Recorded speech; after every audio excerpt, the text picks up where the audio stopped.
Hello and welcome to Diverse and Inclusive Leaders. This is the show where I speak with the most inspirational and thought-provoking leaders of today and unearth their unique stories of diversity and inclusion to help inspire, educate and motivate others to make the world a better place.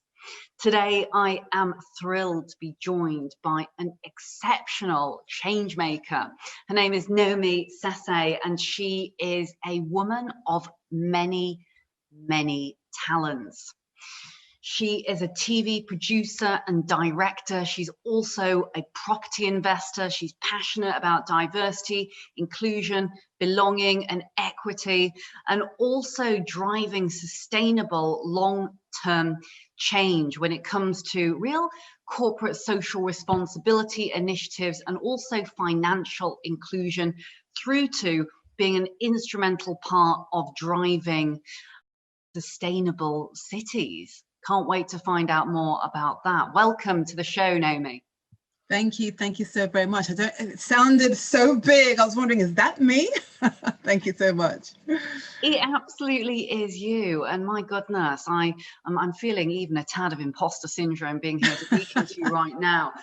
I'm sure many of our listeners know who you are and some of the epic work that you have done, but I wonder whether you'd be so kind just to share a little with our listeners about not only how you came to be where you are today, given your exceptional background, but also a little bit about some of the current work that you're doing, because it is change-making, game-changing stuff.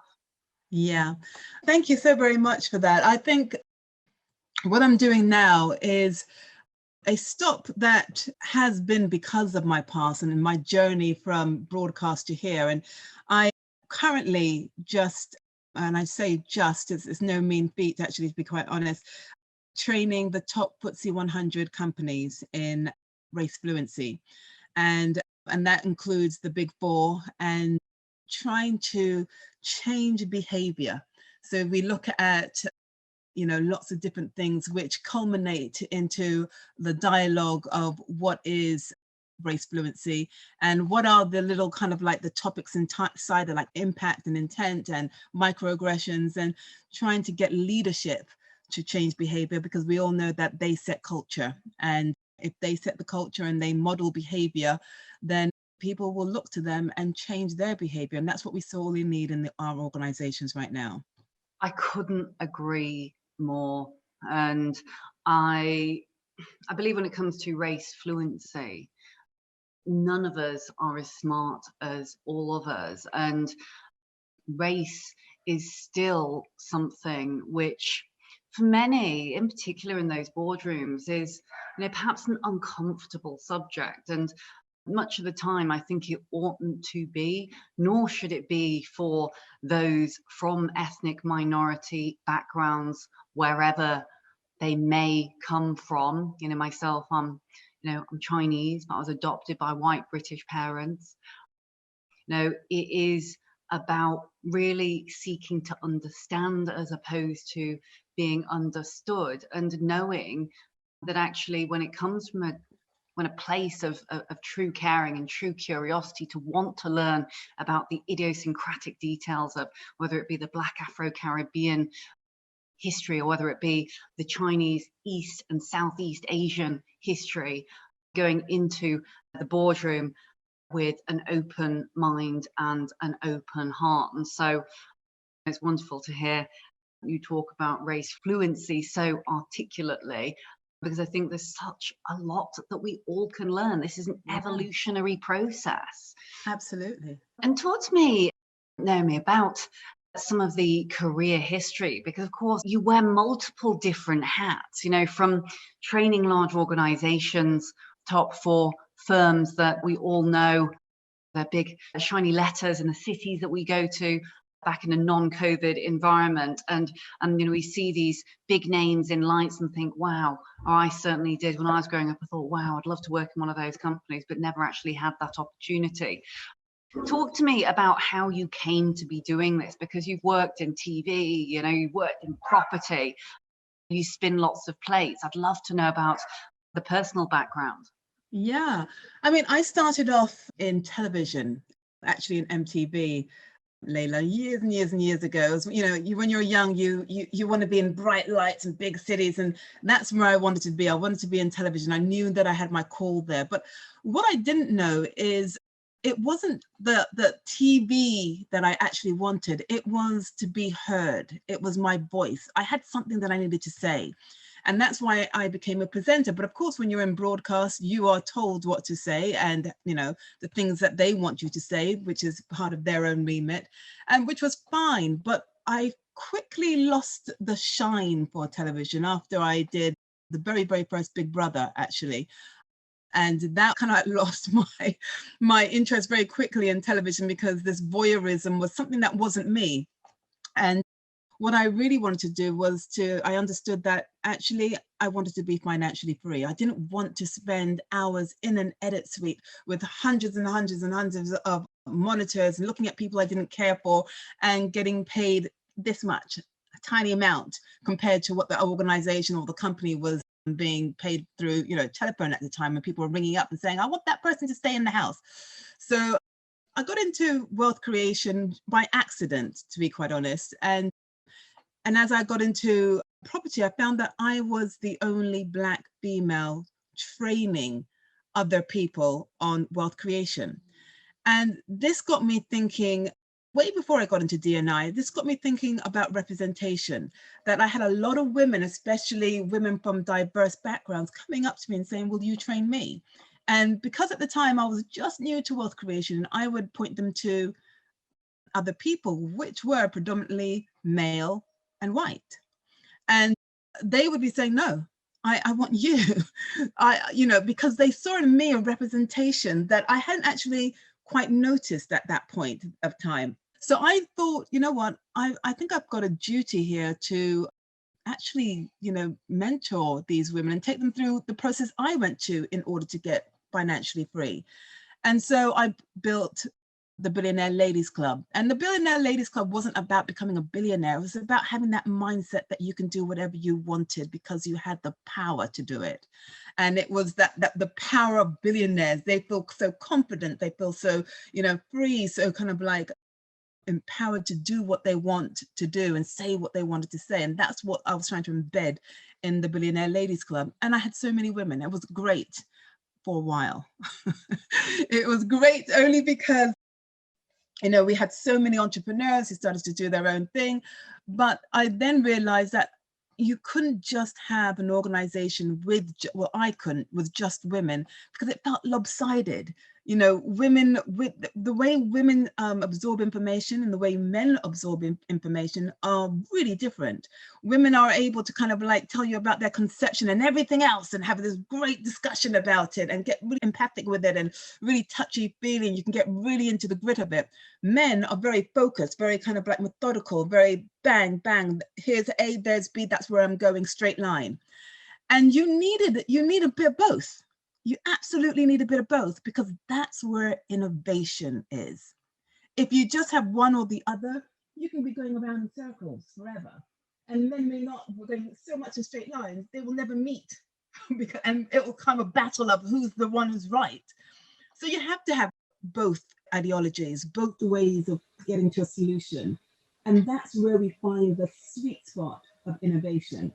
So as I was mulling this around, I found myself in a place where actually I didn't actually have to work anymore, which was great. I had my children at the time. And so I decided to really delve into the quantum side. Who are we? What are we doing? What's our purpose here on this earth? And that took me to a completely different space of how powerful we are without even knowing it. We're far more powerful than what we've been led to believe.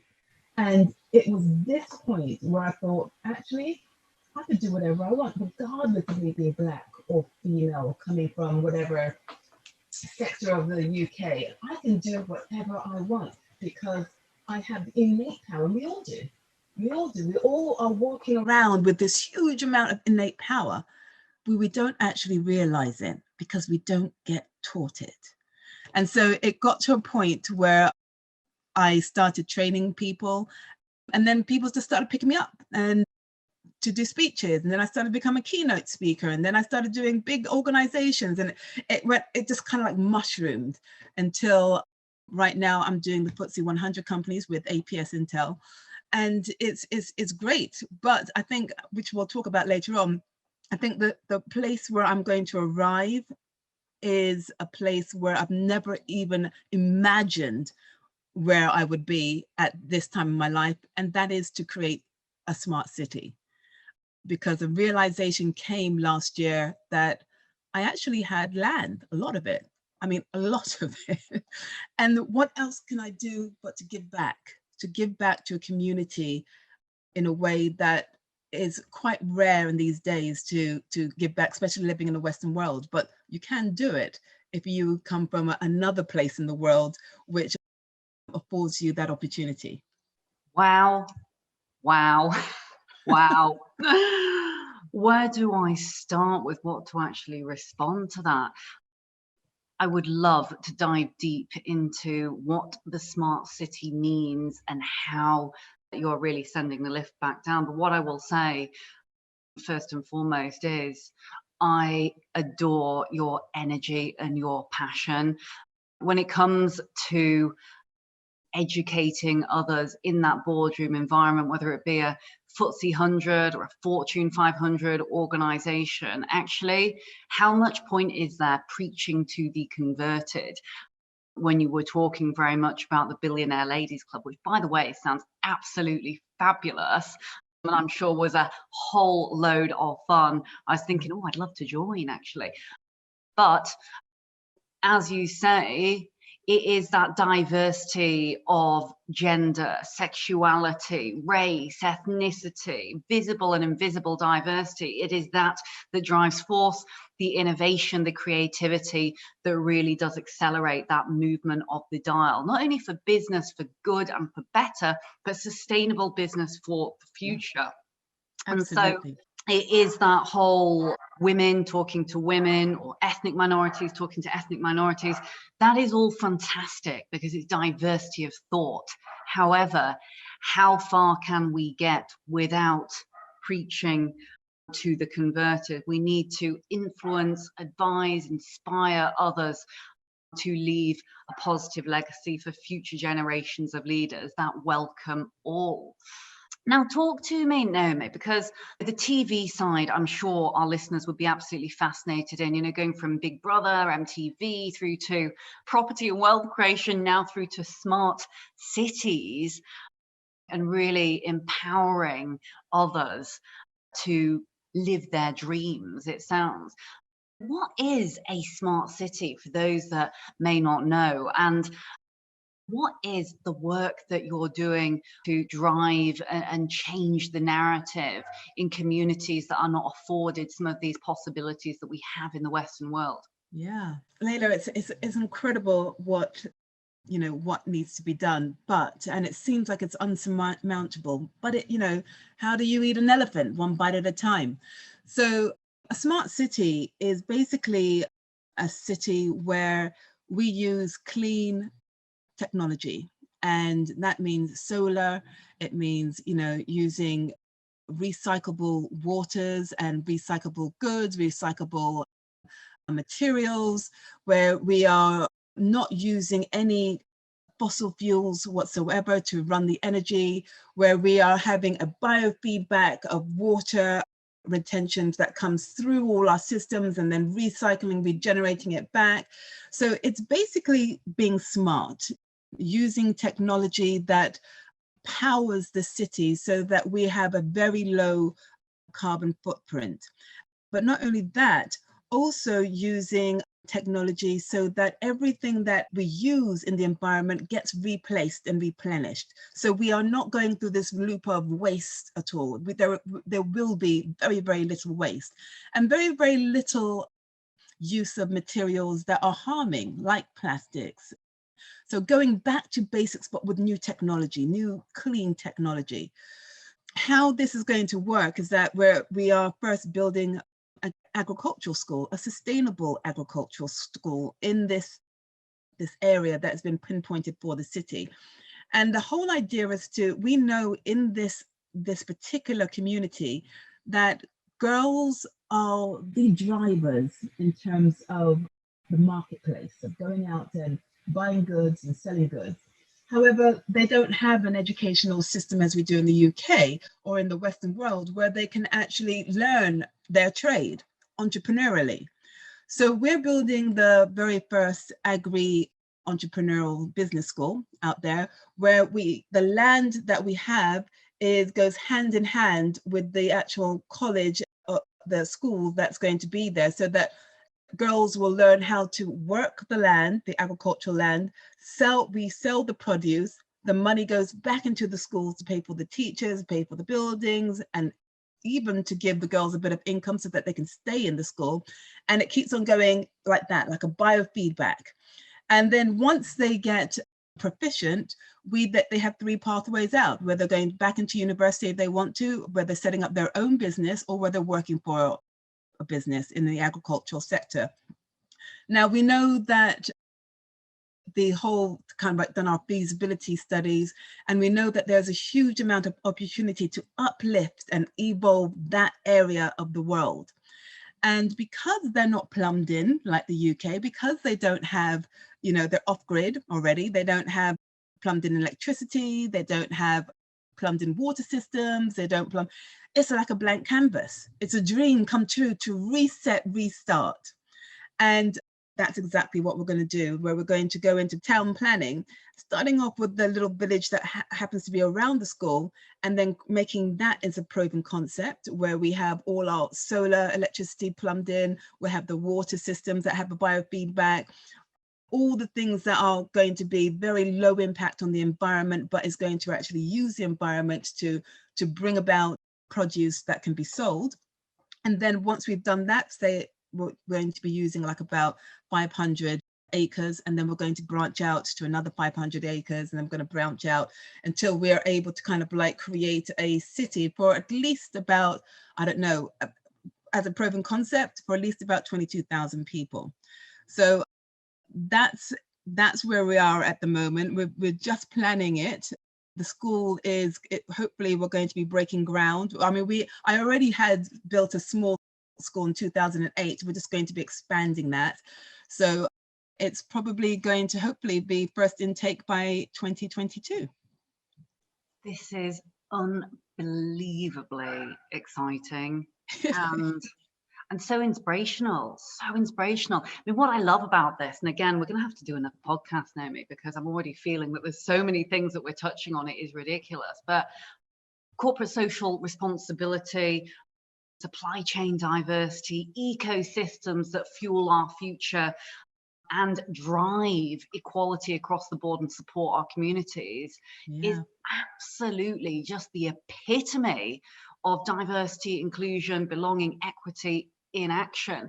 What's amazing to see, Naomi, is this blend between corporate social responsibility, diversity, inclusion, and belonging, and also supply chain initiatives. It's this intrinsic ecosystem of so many different facets that produce what you're talking about. I mean, it's perfection, really. Of course, I'd be slightly biased sitting where I am right now, but it is perfection, isn't it? It is a sustainable city that lives, sleeps, and breathes community. It's socially responsible, and it also gives back to the future generations of leaders. Yeah, and here's the thing, Leila. In my work in D&I for leaders, I always say to them, what is the cost of you not modeling behavior that is inclusive to your reports? What is the cost? And they will invariably say, oh, they won't bring themselves to the table, they won't be able to bring their creativity to the table, they will withdraw. And I say, and they could perhaps leave. And if they leave, where will they go? Their talent, their skill sets, their thought leadership, their whole being of innovation will walk out that door. And what's happening now is not only are they walking out the door, they're walking out the country, because they're seeing that there is a fit for them outside of the UK. And when they see that fit, they will be looking at places that are starting to innovate the community, starting to create smart cities, starting to create smart villages, starting to look a little bit more like the way they want to look. So that means that has a critical cost implication for Britain, that they will have not only a brain drain, but the wealth will go out. And it will go, the skill sets and the innovation will go to these places, to these countries. And so unless they change, unless those FTSE 100 leaders change the way they do things, they will have to suffer the consequences, I'm afraid. So it is a business, it is totally a business thing. But the other thing is that it's about evolvement, because your mindset changes when you actually feel comfortable of supplying your creativity, your talent, your skill sets to a place that wants you.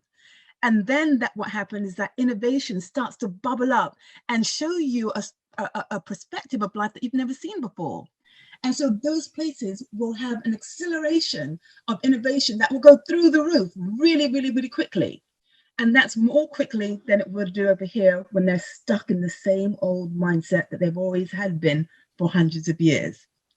So they've got to really think about who they are and what they want, because people around the world are evolving on a personal development level. And that's crucial for the evolvement of humanity. Fascinating. It's who are you and what do you want to be? Because the future generations of leaders will not stand for organizations that do not take this seriously. There's one thing saying it, and perhaps I might go as far in some instances as saying paying lip service to it. However, it is those that truly seek to understand, reflect the communities in which they serve, who will have the upper card, because it's a strategic business imperative. And I love how you articulate this in such a beautiful way, frankly, because we've been talking about this for so many years. We've been talking about it for so many years. And now with the pandemic and with the change that we have in the world that we did not expect, the product is leaders and future generations of leaders who do not see things in a two-dimensional way. They see the world in a very accessible and a small way in some senses. You and I are speaking now, and we could be sitting in the same room. Yes, it would be much, much more enjoyable sitting in person with you holding a warm cup of tea. I think there isn't anything that can actually replace that. But still, we could be on the other side of the world and speaking to one another, and it wouldn't matter. Economies, digital transformation and innovation, to your point, is here. It is right here, right now. And Absolutely. So why wouldn't the talent of the future, who really does put their money where their mouths are, go and head to a place that they feel they can belong? Absolutely. That is spot on. And you know what's driving that is this: our phones. The Gen Z are the most diverse generation ever, and it's going to get more diverse. As we start going through, the generation is going to get more diverse. They're going to be thinking to themselves, who looks like me? Where are my people? And they're going to start thinking, well, if I can actually connect with the world with my phone, I want to be digital savvy because I'm a digital native. And so therefore, they will be looking, the world has suddenly got smaller, it's global now, so that they will be able to sit like we are right now and do business and wealth creation across the world without even having to move from their house. So therefore, money now gets transferred in a different way. And it won't necessarily stay in the country where the person's actually working. There are digital workers where they can go all around the world and work wherever they want to. In fact, in the next couple of years, I may not be in the UK working, but you won't know it. I could be living in my smart city and you may feel like we were both sitting here drinking a cup of tea and feeling, speaking the same language, looking completely different, looking in a completely different world, being in a completely different two parts of the world, but we've connected. And that's the most important thing.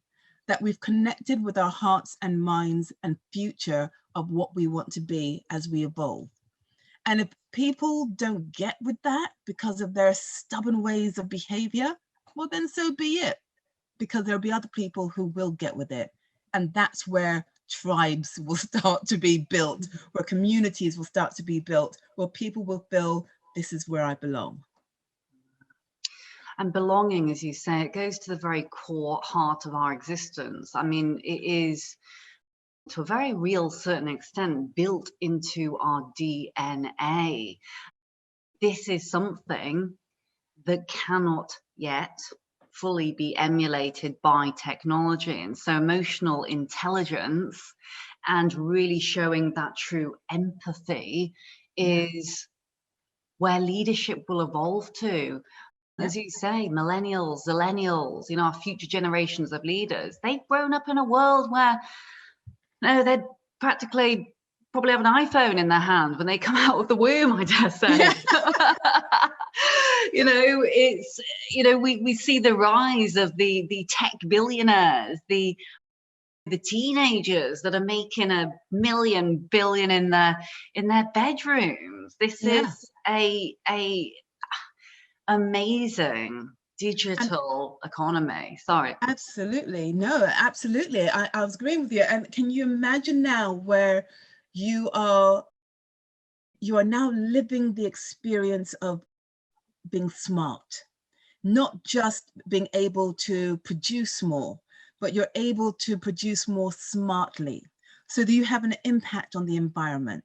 You have an impact on the people around you. You have an impact on how technology now starts to sway people to become emotionally intelligent, and then therefore culturally intelligent. And so therefore you're going to get into a place where we can't even imagine right now, but that sense of belonging will suddenly start to feel that swathes of people will feel they belong.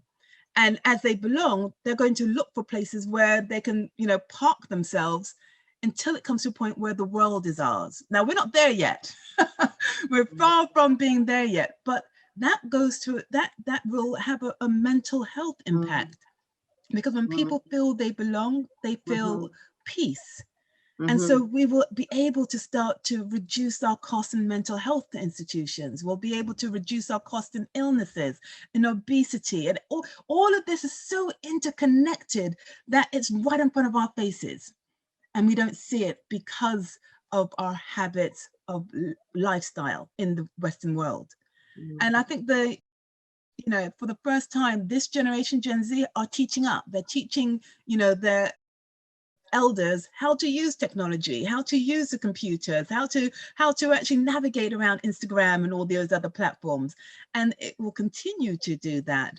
So we're coming to a place where those apps of empathy, we already have calm apps and stress apps, and those will soon become us. Those will be the norm. Those will be the experiential economy. And once they do become experiential economy, people will forget about the stuff that doesn't mean anything really. You know, they'll want the stuff that actually has and enriches the soul, enriches our thoughts, enriches our emotions. I'm waiting for that time, because that's when it's going to be really exciting for the human race.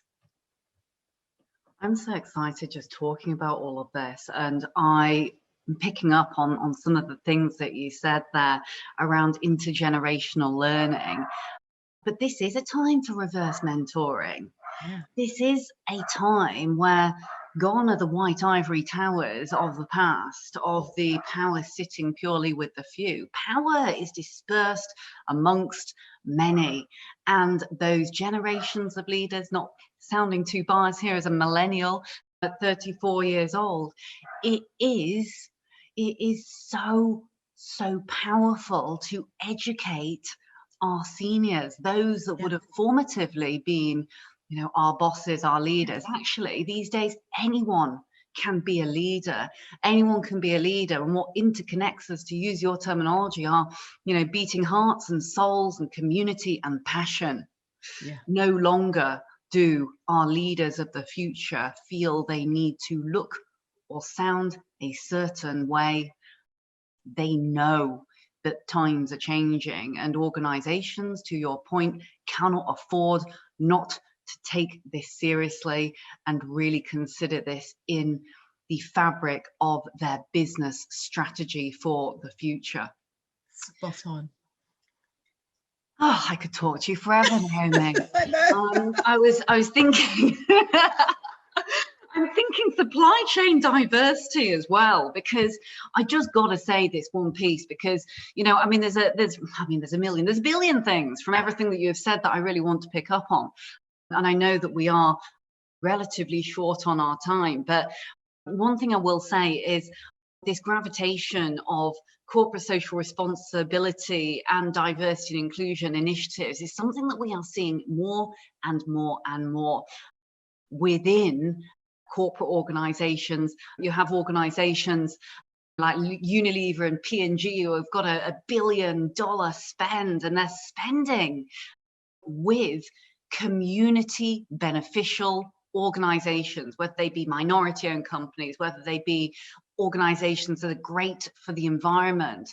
Those purpose driven pounds need to be spent to benefit future generations. And so it pleases me beyond belief hearing you talk about diversity and inclusion interspersed with economy, interspersed with technology, interspersed with supply chain initiatives and community driven initiatives. It's just absolutely phenomenal, and it inspires me speaking with leaders like yourself, because again, not only from the visible diversity perspective, because your point right at the beginning, if we can't see it as leaders, we feel we can't be it. Yes, that is true, but so many other things are important. It's that rich idiosyncratic detail that make each of us up as human beings.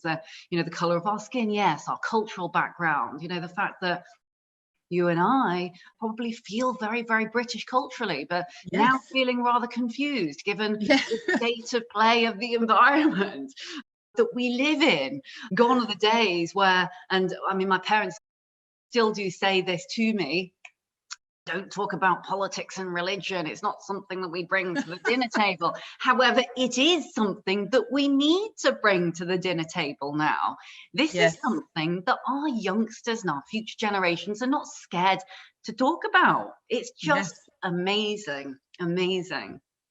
It is. It is. And I think that we've come to a point where we have to learn to be comfortable with the uncomfortable in order for us to get comfortable again.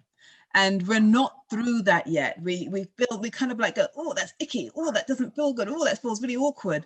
But we have to lean into that, because if we don't lean into that, we preserve the status quo, and the status quo hasn't done much for us right now. So we all have to kind of like get true grit in order to get this conversation going, because at the end of the day, humanity is at stake. If you think of the bigger picture, humanity is at stake, but we can start right where we are right now, in our rooms, listening to this podcast, understanding who we are, where do we want to be, what do we want to do, who do we think we are, and examining our own biases, examining how do we turn up and present in front of a person, and what do we say that impacts them. And if it impacts them and wounds them, then don't do it, change it. You know, so we've got to really be thinking about, be hyper aware of who we are in this world and how we turn up in order for us to change behavior and change our narratives. Naomi, thank you so much. You are an inspiration. And for those who are tuning into this podcast, the journey starts now. Naomi, you're an inspiration, and I know that you have and will continue to inspire so many. Yes, you're a TV producer, director. Yes, you're a property investor. Yes, you're a mother, author, and you happen to have built a sustainable city as well in Sierra Leone. Wow, it can be done. The power sits with you. You've inspired me. I can't wait to speak to you again already. For those that are tuning in, make sure that you check out Naomi's website. We'll put all of the details into the podcast at the end of today's show. As ever, you can download on Apple, on Spotify, your favorite podcast app. You can watch the video version as well if you feel so inclined to do so. Visit us at www.dialglobal.org/podcast, or make sure you check out our app as well. It's in the App Store, Dial Global Network. But until very soon, and Naomi, we've got to get you back again here. 100. It would be a pleasure. I can't wait. I can't wait. It would be a pleasure, Leila. I loved speaking with you. I could speak with you for 1,000 years. So yeah, it would be a pleasure. Ditto, and right back at you, Naomi. My name is Leila Mackenzie-Dellis, and I'm the founder and CEO of Dial Global. You've been listening to the superb Naomi Sesay, and you can visit her online. If you missed anything, don't worry. We'll put all of the detail into the show notes, along with links to Naomi's website and to her profile. Take care, and we will look forward to seeing you again very soon. Thank you so much for watching the Diverse and Inclusive Leaders podcast. Please do feel free to hit the like button below, or if you'd like to receive future notifications, do ping the notification bell here at the side. If you're interested in the audio version only, you can find it on the following streaming platforms. Any extra info and descriptions will be in the links below. Look forward to seeing you soon. I think that was it. I really do. Yes. I mean, you